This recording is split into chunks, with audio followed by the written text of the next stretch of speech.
Hello guys and welcome back to the channel. In today's From Sinner to Saint video, I'll be previewing St Kilda's massive round 18 clash with the Giants Friday night at the Gabba, and I don't quite think there has been a home and away game or any game with this much meaning and that has this big a magnitude behind it. I know that every other game this year, or especially in the past month, has been like win and you're in, win and you're in, win and you're in.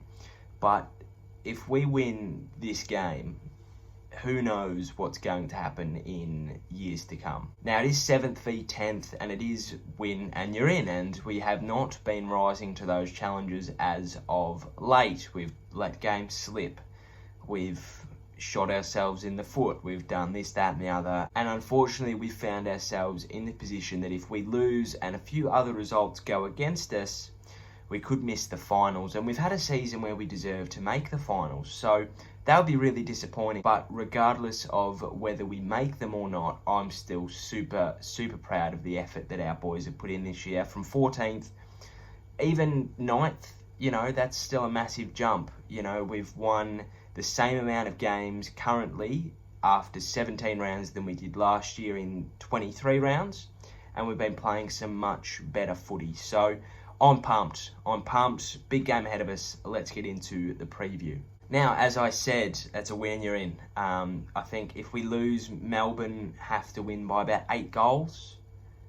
And we have to lose by a certain amount for them to get in. They've got to make up 5%, right? So that's on the table. GWS, I think, will probably miss out unless the Dogs and we lose. So, look, there's just so much going on. But the fact of the matter is, we win, we secure finals. If we lose, Melbourne have to make up 5% and GWS have to make up 11%. So there's a lot of little hooey-dooies there that need to go against us. But I think that we'll win. It's one of those ones where, again, if we're anything this year, we've got to win this game. I know I've said it a million bloody times. You must be sick of it. But if we are going to show anything over the past 17 weeks, even before that, you know, pre-season and this season, we've got to win. And I think that we will. I think that we've got the hunger. I think that we've got the fire. I think that we've got maybe the perfect storm. And we're sort of due to win a good game, you know. We lost to the D's, the Lions, the Eagles. You know, we've lost to all these teams. We need to prove to ourselves that we can beat GWS, because they've won 2 of the last 3 by fair margins. And we've drawn 1. So we're 2-0-1 in our, or 0-2-1 if we're going to go phonetically, or whatever the bloody word is. But look, we need to win. Now they are, I don't even know what's going on with their team at the moment. Cornelio might be in, Ward might be in, Core is definitely not in. He's chucked a massive case of the nanas. It's hilarious. So apparently he's left the team hotel. He ain't playing next year. He's out. So that's a good thing for us, because he's a really capable defender. But their midfield's in tatters. They've got people that aren't in, they're not out there. It's what, I don't even know anymore. But look, we've got a couple of changes as well. Jones unfortunately comes out with a minor hamstring injury. Could be a 1 to 2er, but if we make finals, he's got 2 weeks, so it could be 3, you know, if we really want to push him. But I think that it's finals. You just got to have your best men out on the park if they're 95% at that point. Hannah's comes in for him. Are there going to be any more changes? I sort of hope Carlisle comes in. We need him.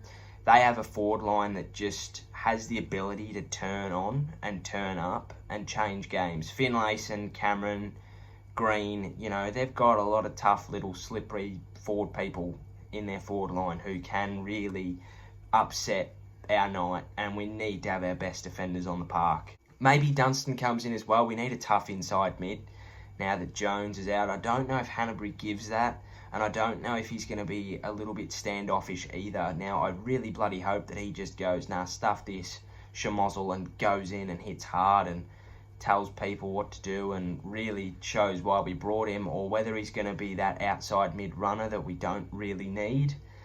It's going to be interesting, but I wouldn't be surprised, or I think he needs to either adapt that to that inside mid role, or he just needs to, suck it up and give somebody that opportunity, because at the end of the day, they got a really classy midfield. And what Melbourne did really, really well on the weekend is that they were aggressive as all hell. Max Gawn was trying to hit the absolute suitcase out of the ball in the ruck. He was just trying to get it forward, and then their midfield would just run like dogs and get it forward, and they would just run them off their feet. It was really good to watch, and it was something that I think that the St Kilda of the middle of the season, right, start of the season is irrelevant. We went from the start to the middle very quickly.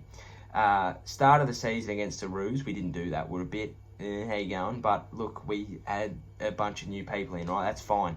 Over the past 4 or 5, we've completely switched our game style, and it sucks. Last week, though, against the Eagles, I did notice that our forwards, in particular our small forwards, were doing a lot more round the ground. They'd sort of dropped off a little bit. Like, when I think of small forwards, I think of Stephen Milne, and if that ball was to hit the deck, he would be there to swallow it up. And our forwards haven't been doing that. They're starting to again, which is good. We're earning free kicks in the forward half, which is awesome. We're giving ourselves more opportunities, and it's really timely. And if we're going to win this game, we need to do that, because Trent Rivers did it. There were so many goals from Melbourne that come from those half opportunities by just working harder than the Giants' defence.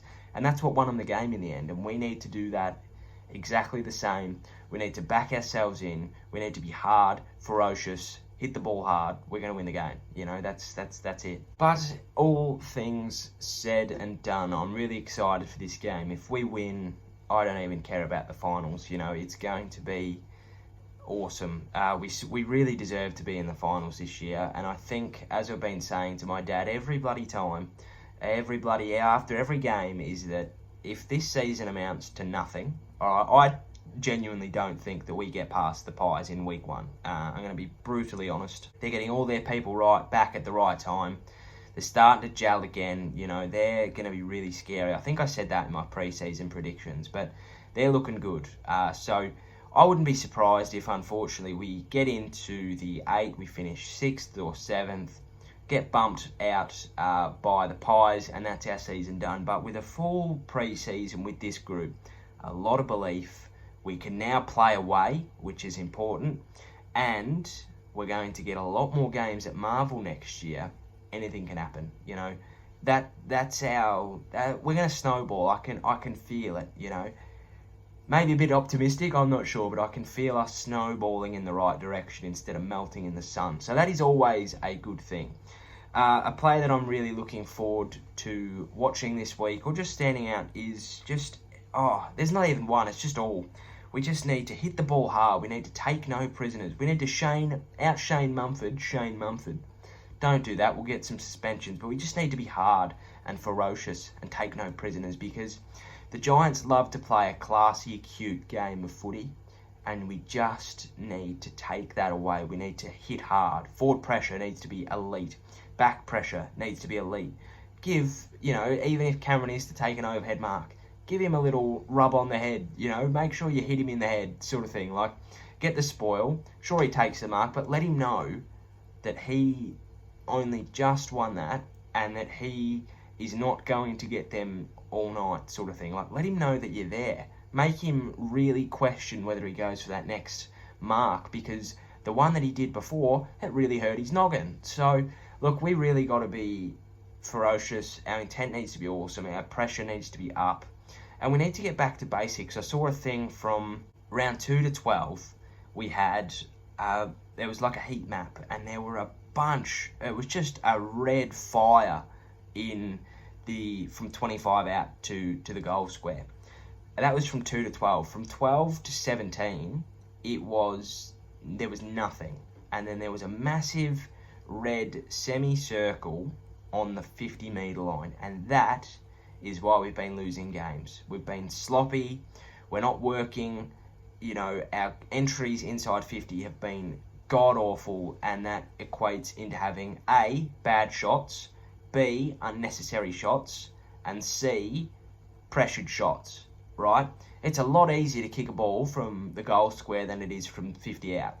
We need to just work. Our forward line needs to just work forward. We can't rely on our midfielders to be kicking goals, and we can't also be selfish. We need to lower the eyes, all right? I'm not pointing or, naming and shaming anybody, but there's been a lot of misses that have been from a terrible ball on the 50-metre line that's just kicked and it's hoped for, right? If you're going to do that, pull the kick 5 metres, set it up, give King, Membry, Marshall, Ryder, Battle, give them a chance, because if that gets punched through, it goes, oh, that's all right, that's a point, right? Who cares? But at least it wasn't from a selfish shot, it was from a selfless shot, it was from a team perspective. And look, if that pays off, that's a much better team play, isn't it? It's not just, this player's kicked it from 50, what a roost. He's done the right thing and it's paid off. So that's what we need to do. We need to get back to what was doing us so well in the early parts of the season, and we should have no dramas at all. I am predicting us to win by a couple of goals, hopefully 3 or 4. We really need to flex our muscles. We've been so close, but we just need to make sure that if we get a lead, we just do not stop, because Melbourne had a lead last week. They let it slip a little bit and they nearly lost the game. We've had leads in the past that we have coughed up, and instead of singing the song, we're back in the change rooms sitting and asking ourselves, why didn't we win that game? So look, we need to make sure that we win this game. I'm pumped. I hope you are as well. Thank you for watching. Hope you enjoyed. If you did, please give us a like and subscribe down below. There's plenty of AFL content to come. The redrafting video came out yesterday. That was really fun. So if you liked them, let me know. I've got a review for this game coming. Finals preview for every single game going forward. Providing we miss out on the finals, if that is to happen, there'll be a full St Kilda review coming out as well. Melbourne Stars cricket sort of stuff will be coming as well. I've got a whole list. It's looking pretty stacked. So if you're a cricket fan, get on board, because there'll be plenty of that to come during the summer as well, because it is bloody hot. It doesn't look it out there. It's as cloudy as all hell. It's supposed to piss rain, but it is hot. So enough of that. Thank you for watching. Go Saints. Our time, our year. Not our year. We're not going to win. But it's our time to show why we should be in the finals. I'm pumped. You're pumped. Go Saints. I'll see you on Monday. Cheerio, sayonara, and goodbye.